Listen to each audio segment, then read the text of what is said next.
Cumprimentamos nossos amados irmãos com muita alegria, com a paz de nosso Senhor e Salvador Jesus Cristo. Estamos dando continuidade aos nossos estudos bíblicos das lições CPAD. Estamos estudando Escola Bíblica Dominical, onde nós vamos tratar da lição de número 8, com base em João 3, verso 14 ao 21, com o título A Salvação e Livre-Arbítrio. Hoje nós vamos estudar sobre a eleição, a salvação, o livre-arbítrio. Amados irmãos, chegamos em mais uma aula que nós vamos tratar sobre o tema de hoje, livre-arbítrio. A aula de hoje nós vamos colocar um texto base, onde nós vamos estudar teologicamente a respeito da salvação e livre-arbítrio em Romanos capítulo 8, versículo 28 até o versículo 30. O texto é bem enfático em nos falar.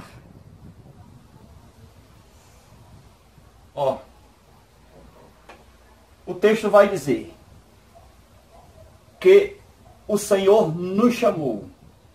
Está exatamente em Romanos capítulo 8 e versículo 28.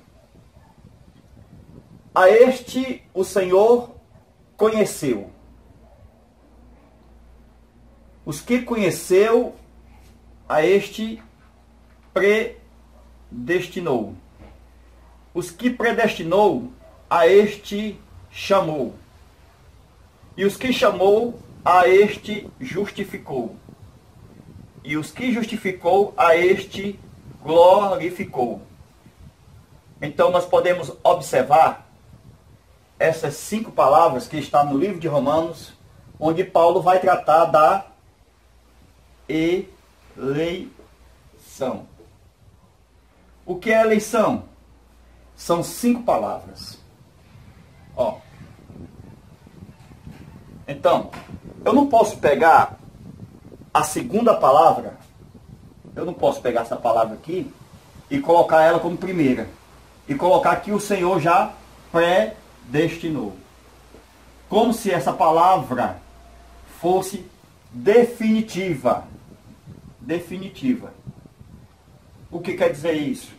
É que a doutrina da predestinação absoluta ou oficial, que é conhecida como predestinação incondicional, essa doutrina, ao conhecer ela na sua íntegra, ela vai de encontro totalmente contrário às Escrituras Sagradas. Por quê?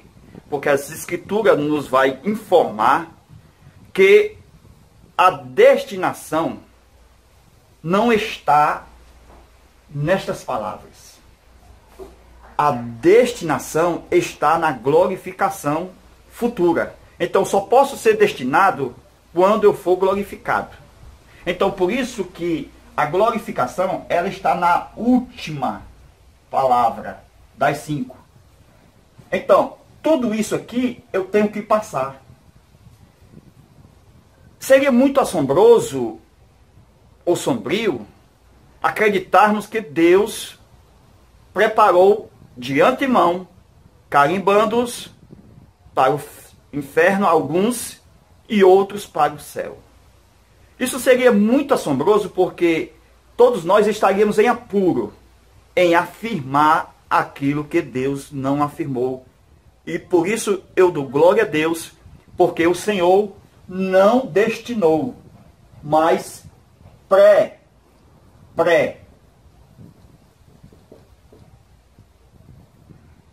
Se o Senhor predestinou, isso mostra que ele não destinou ainda. A palavra predestinação, eu tenho ela aqui, Eu tenho pré e tenho destinado. Se a Bíblia usasse ao que o Senhor conheceu, a este destinou, Aí os calvinistas estariam corretos em afirmar que o Senhor já destinou. Então, eu não posso pegar a palavra predestinação e colocar de pé de igualdade com a palavra destinação, ou que é a mesma palavra eleição. Então, se eu estou eleito, eu já estou destinado. O que é isso? É que aquele que está destinado está eleito. Então, na prática, como nós podemos ver isso? Então, vamos na prática.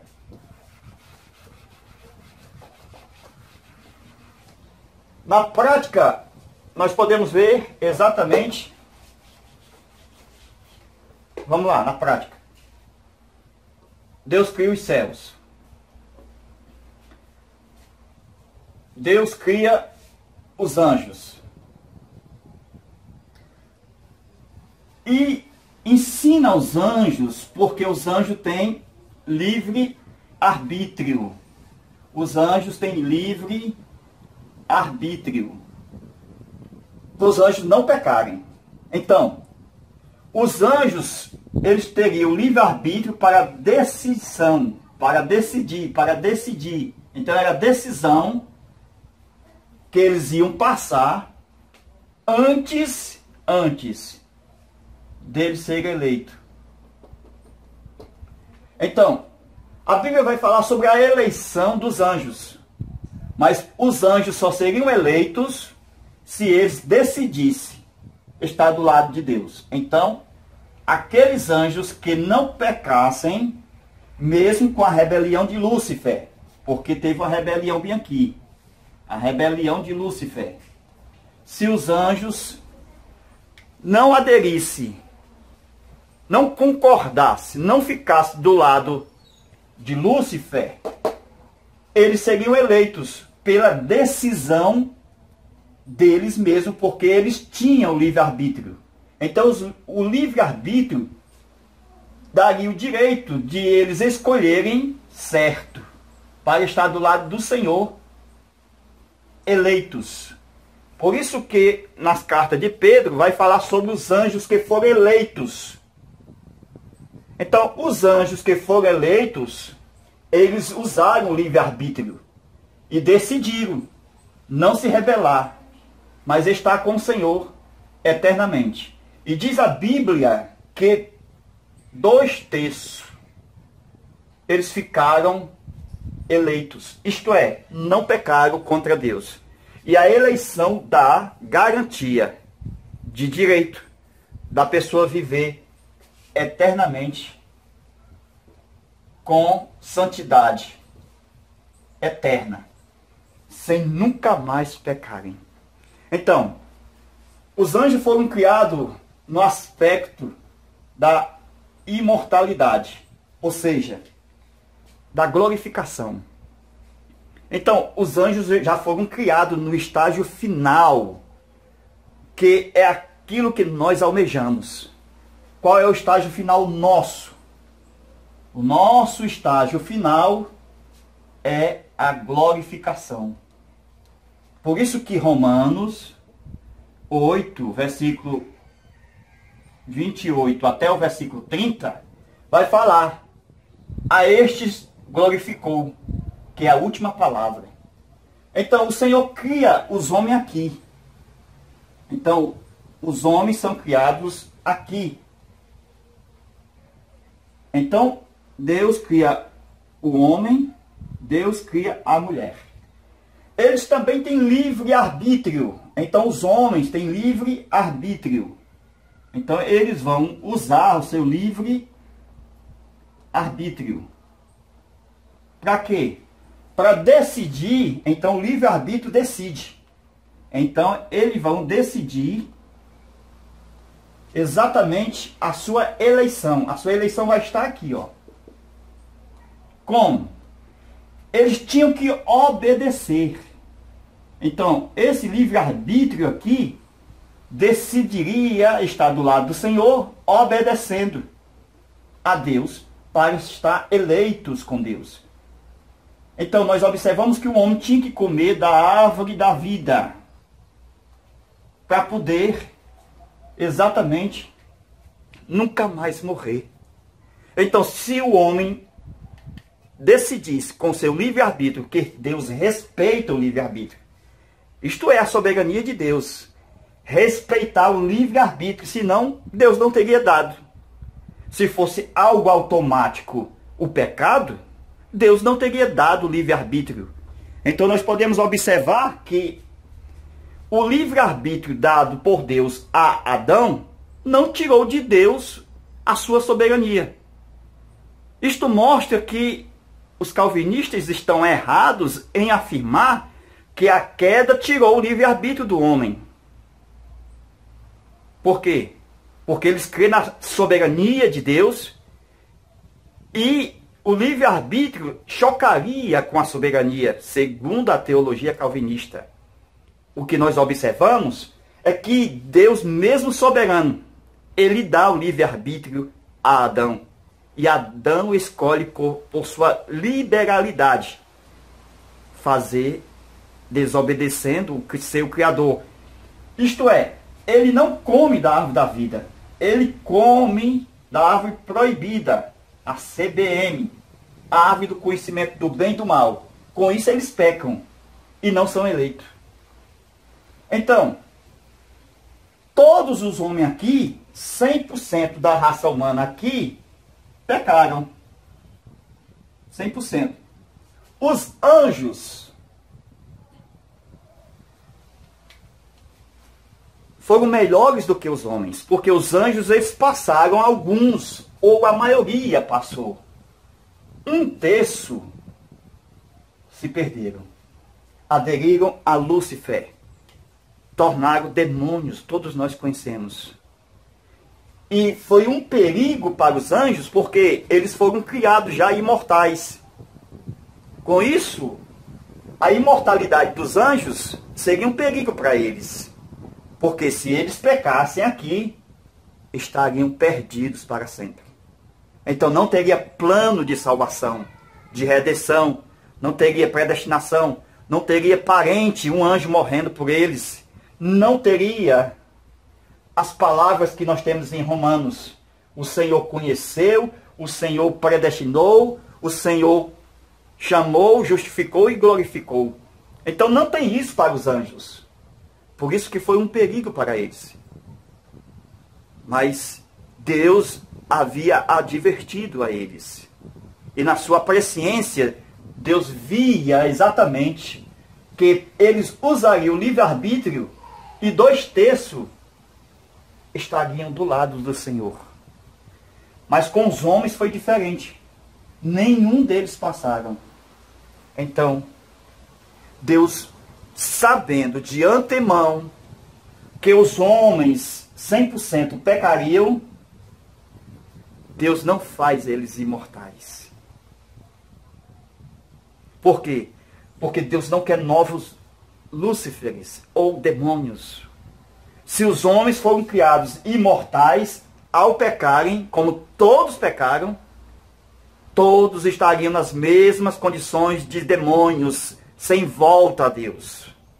Então, como o nosso Deus é um Deus que é onisciente, presciente, conhecedor do futuro, o seu próprio nome já diz tudo, ele é, era e há de vir. Então, o presente e o passado humano não cabe dentro do da presença de Deus, ou da eternidade de Deus. Deus é. Então, aonde colocar Deus no passado, ou no presente, ou no futuro do homem, ele é. Então, não precisa, normalmente, Deus conhecer o futuro, porque ele já é. Então, a presciência, a onisciência divina já está no é. Deus já sabe de tudo. Então, os homens pecaram aqui. Então, Deus, sabedor de toda a história, Deus não faz os homens imortais. Deus faz eles mortais. Por quê? Porque a eleição deles estaria lá na frente. Eles seriam ressuscitados e glorificados. Por isso que quando Jesus vem à terra, ele prepara pessoas para serem eleitas nele. E conforme diz o escritor aos Romanos, que Deus nos elegeu em quem? Em Cristo. Então Deus nos elegeu em Cristo para ser conforme o seu corpo. Então todos os homens, diante da presciência divina, foram predestinados, não no sentido absoluto, porque quem está está esperando uma decisão para destino.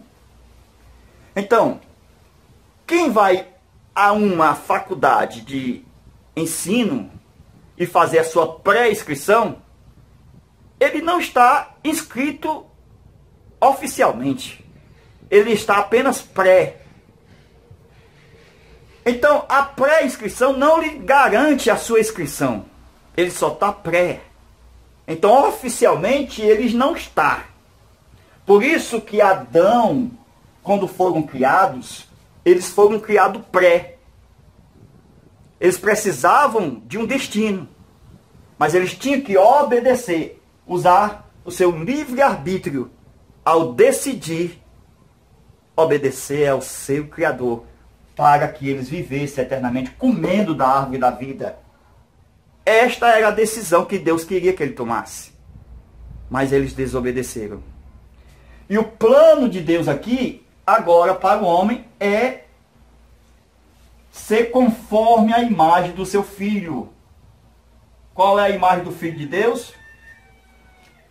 Ter um corpo glorificado, imortalizado, que é o estágio final do homem na terra, a sua imortalidade. Então, os homens têm hoje ainda livre-arbítrio. O que é isso? Ele está decidindo se quer ser predestinado ou destinado, glorificado, se ele quer ser eleito para ser conforme a imagem do Filho de Deus, ter imortalidade. Como isso?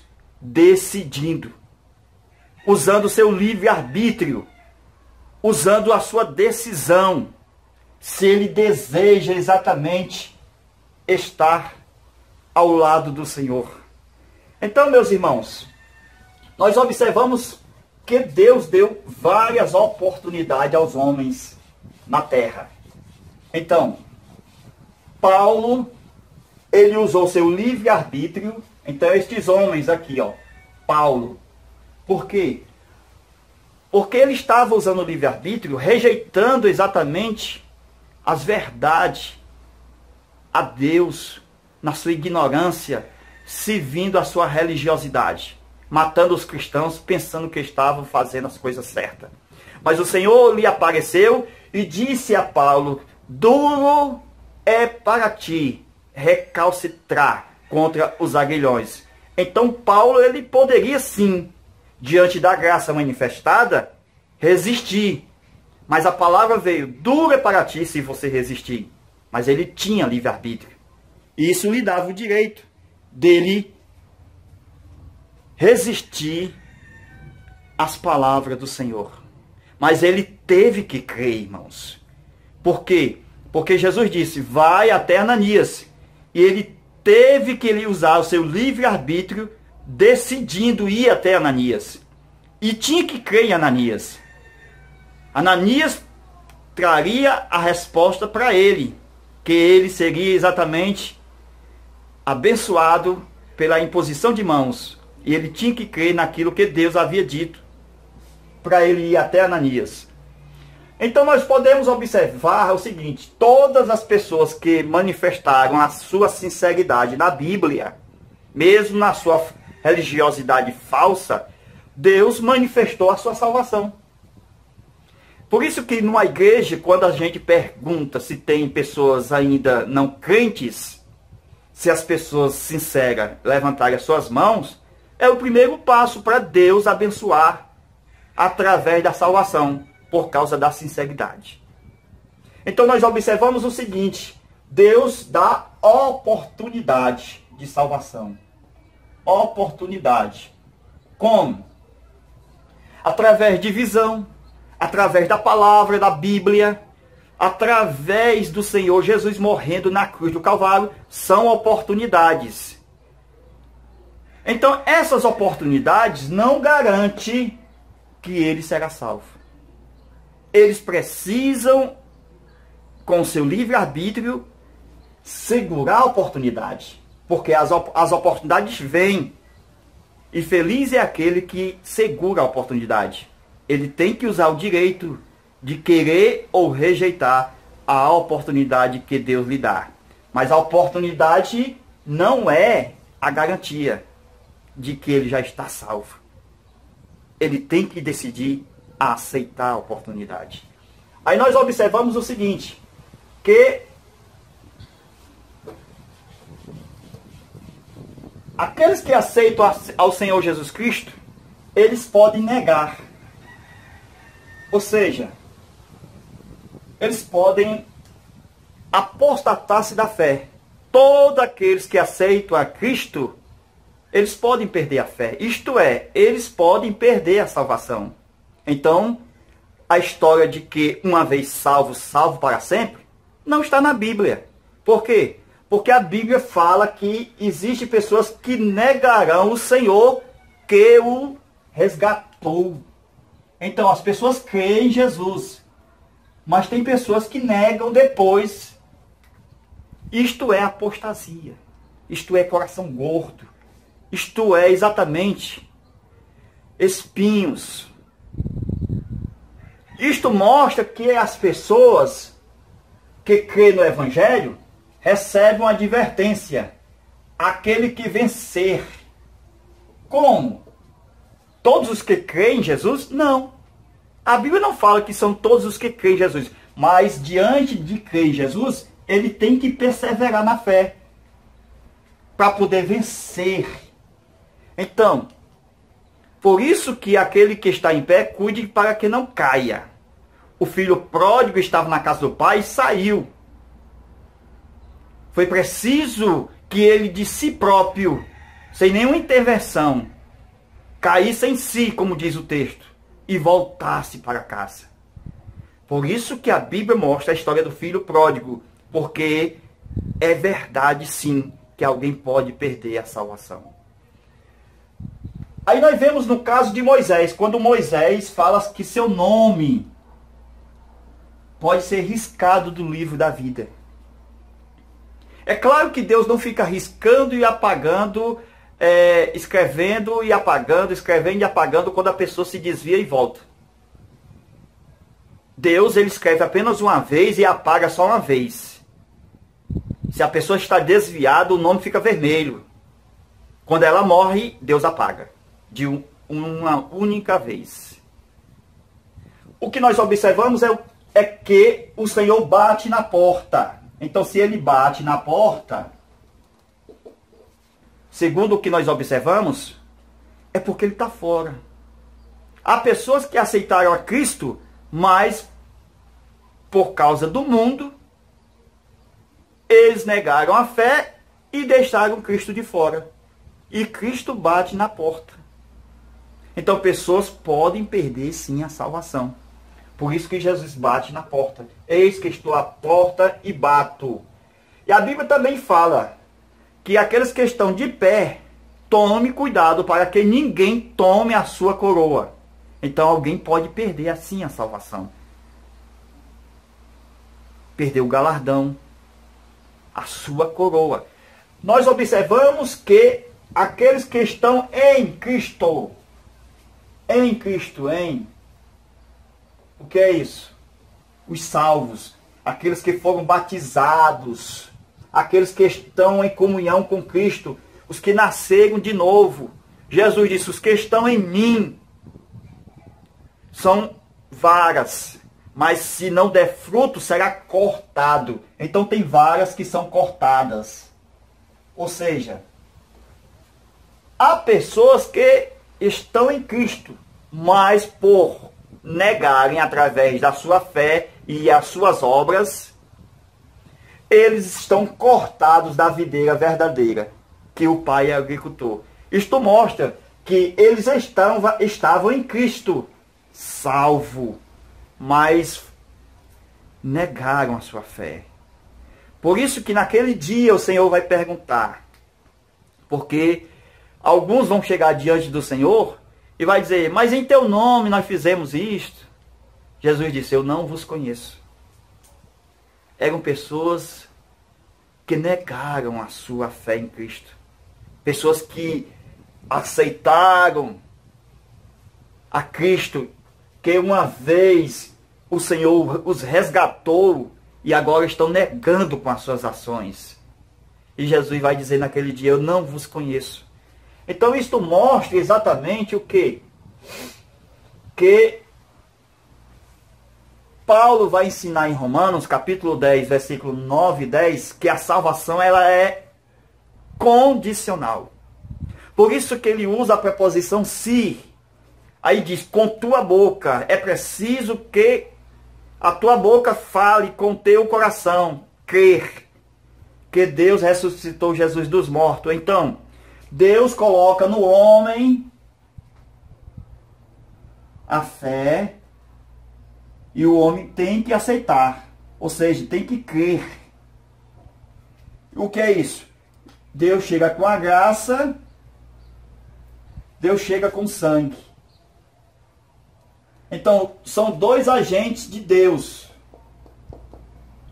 Então, o homem, ele não chega com obras, ele chega com fé. E a fé, só os homens têm. Porque a fé é ver o invisível, conforme diz o escritor aos Hebreus. Então, anjos não têm fé. Os homens têm fé. Porque os anjos veem o invisível e o visível. Os anjos veem o mundo espiritual e o mundo físico. Já os homens não. Por isso que os homens precisam de fé.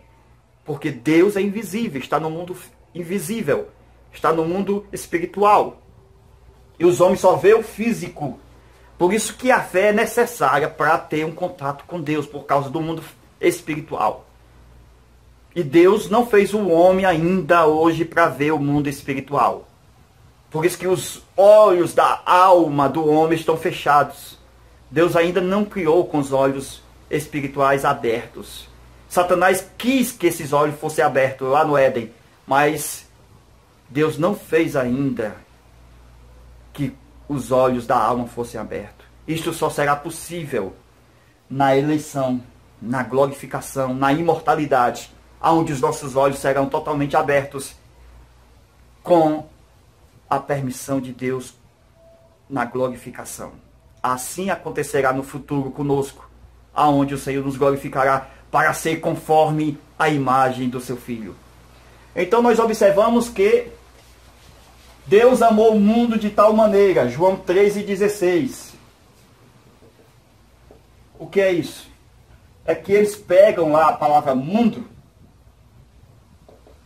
e diz que não é mundo. Veja, meus irmãos, é muito difícil o debate calvinista porque eles distorcem muito o texto. Diz que não é assim.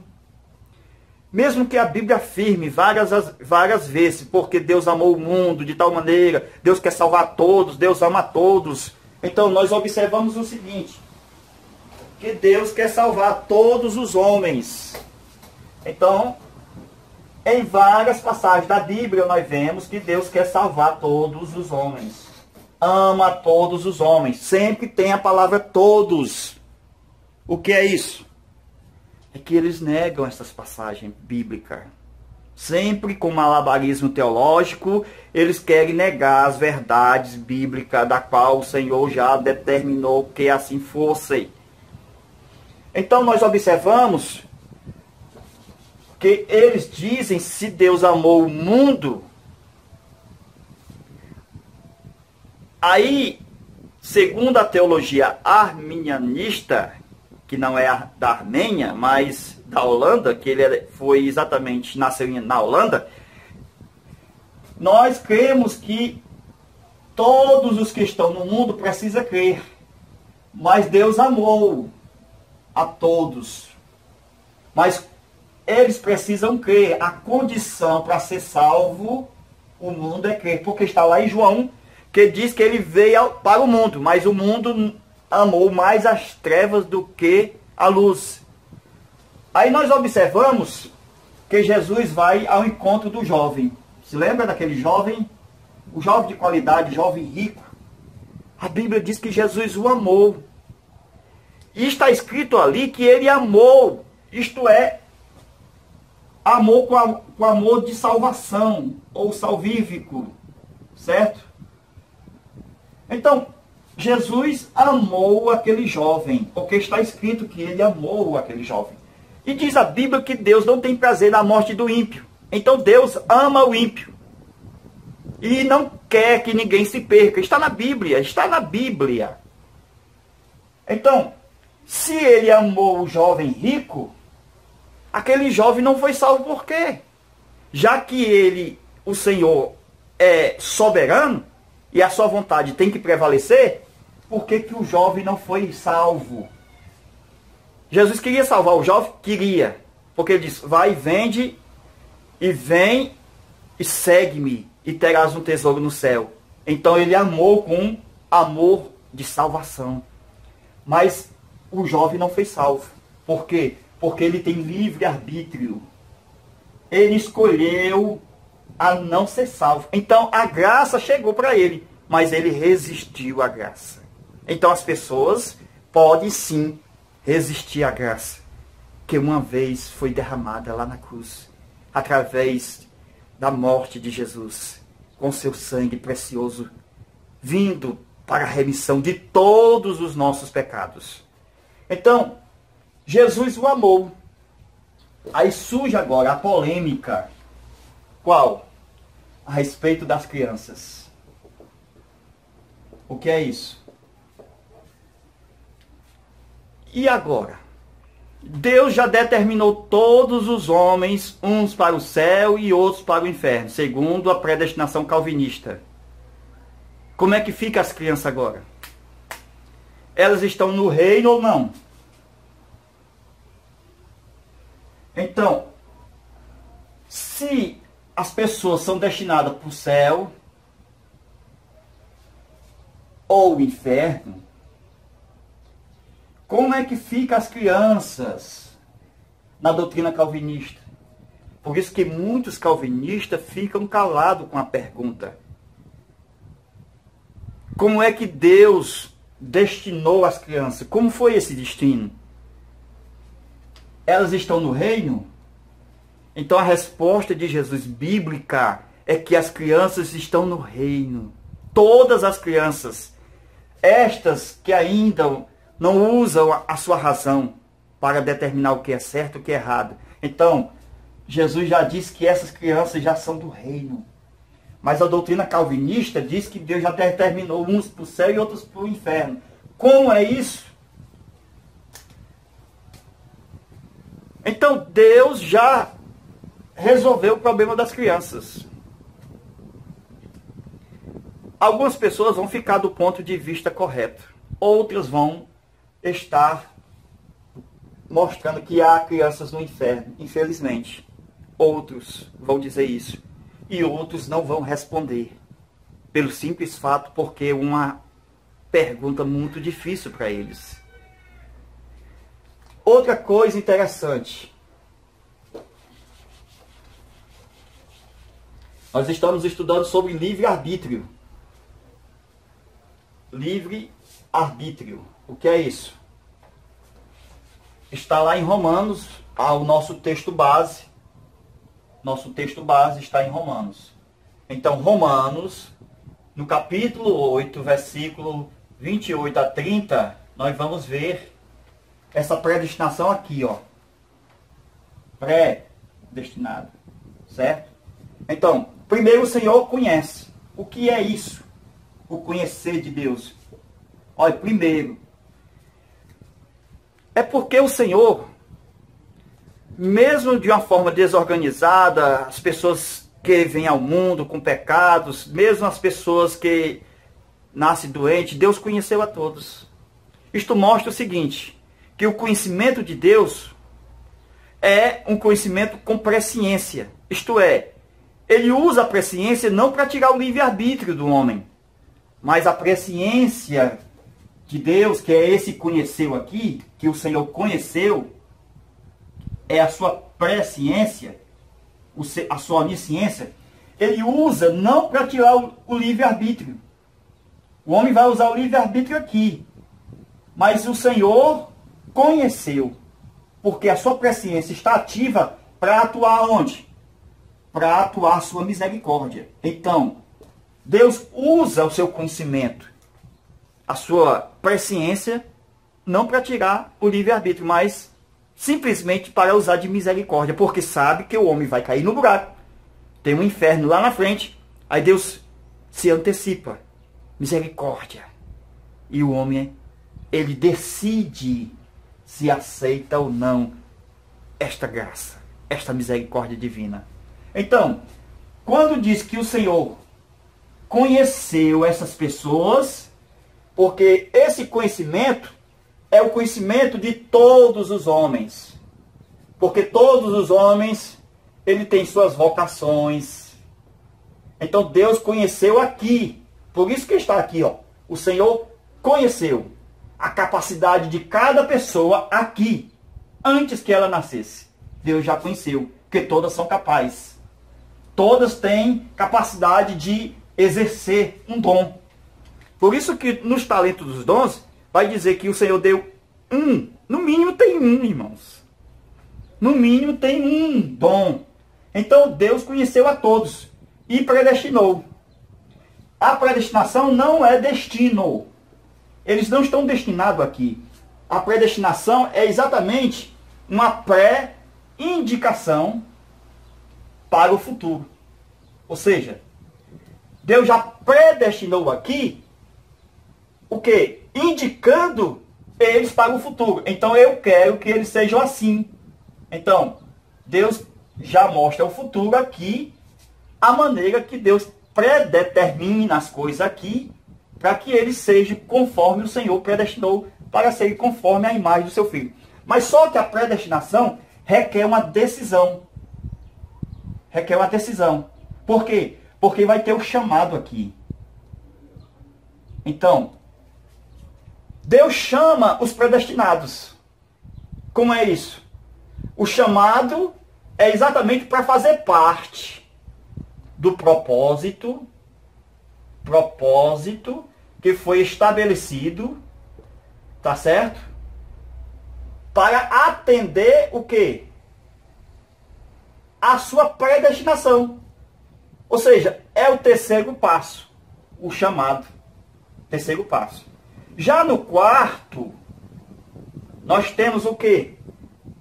Depois do chamado, a justificação. O que é isso? Deus justifica esse chamado. Entendeu aí? Vamos explicar de acordo com o que nós vemos aqui, ó. Nós temos aqui a bacia, o altar de sacrifício, nós temos aqui o candeeiro, nós temos a mesa do pão da preposição, o altar de incenso, e nós temos a arca. Então todas essas peças aqui, ó, vai estar aonde? Aqui, ó, no tabernáculo de Moisés. Então, quando as peças chegam aqui, 6 peças, vai estar no tabernáculo. Essas peças, do jeito que estão aqui desorganizadas, aqui é o conheceu de Deus. Então o Senhor conheceu. Todas as peças estão aqui. Então, conheceu. Estou mostrando assim para ficar mais gravado. Porque quando a gente faz o desenho, fica mais fixado. Então vejamos aqui. Só que essas peças, Deus disse que deverá porá. Ou seja, porás. Cada peça no seu lugar. Então vamos lá. Vamos colocar a peça. Olha aqui o segundo passo, irmãos. Ó. O Senhor vai predestinar essas peças para cá. Então, o altar de sacrifício, a bacia, certo? Aí nós temos aqui, ó, a mesa do pão. Nós temos o candeeiro, certo? E nós temos o altar de incenso e a arca. Então, quando elas são colocadas nos seus lugares, elas estão predestinadas. Mas só que tem um chamado. Como é o chamado? Deus vai mandar ungir cada peça. Ungir. Então, a unção com óleo em cada peça é o chamado delas. Então, veja como é Romanos 8, versículo 28 a 30, dentro do Antigo Testamento. Daquilo que Deus ordenou a Moisés a fazer o tabernáculo, para que houvesse exatamente o que? O conheceu, o predestinou, o chamado, e agora justificou. Como? Deus pega as suas pedras que foram escritas, né, pelo dedo de Deus, depois Moisés as fazem com as leis e coloca aqui dentro. Ó, quando elas são colocadas dentro, a arca está justificada. Entende? O que é isso? A arca só tem sentido depois do chamado. Ou seja, o justificado só tem sentido quando ele está com a palavra dentro dele. Porque senão só é arca. Quando tem a palavra, não é arca agora, é testemunho. Então eu tenho um testemunho. Então o testemunho está dentro, ou seja, as palavras do Senhor estão dentro da arca. Então ela está justificada, com o objeto dentro dela. Então nós temos o que? O justificou. E por último, nós temos o que? O glorificou. O que é isso? Porque tudo preparado, só faltava o glorificou. O Senhor mandou uma nuvem da sua glória e encheu todo o tabernáculo da sua glória. O Senhor glorificou. Então, Romanos está exatamente aqui, no tabernáculo de Moisés. Quando o Senhor chama, quando o Senhor exatamente predestina, quando o Senhor conhece, justifica e glorifica. Estas são as palavras que estão exatamente no livro de Romanos. Então, meus amados irmãos, nós já estamos chegando no final da nossa aula. Nós gostaríamos de deixar bem claro: a palavra predestinação não pode estar só. Porque senão você vai cair no erro do calvinismo. Porque um carro não anda com uma direção. Um carro tem um chassi, o carro tem exatamente a sua carcaça, a embreagem, os freios, etc. Então, para o carro andar, precisa do carro completo. E a predestinação é só uma das peças do carro. Então eu não posso pegar a direção e dizer que eu já estou destinado. Eu preciso que Deus me conheça, que me predestine, que me chame, que me justifique e que me glorifique. Só assim o carro anda, com todas as peças. Que Deus abençoe, em nome de Jesus. Amém. Aperta no like, se inscreva no canal. Deus abençoe a sua vida. Compartilhe esse vídeo nas suas redes sociais. Deixa seu comentário e glorifique a Deus com a sua vida. Amém. Até o nosso próximo vídeo, se Deus nos permitir.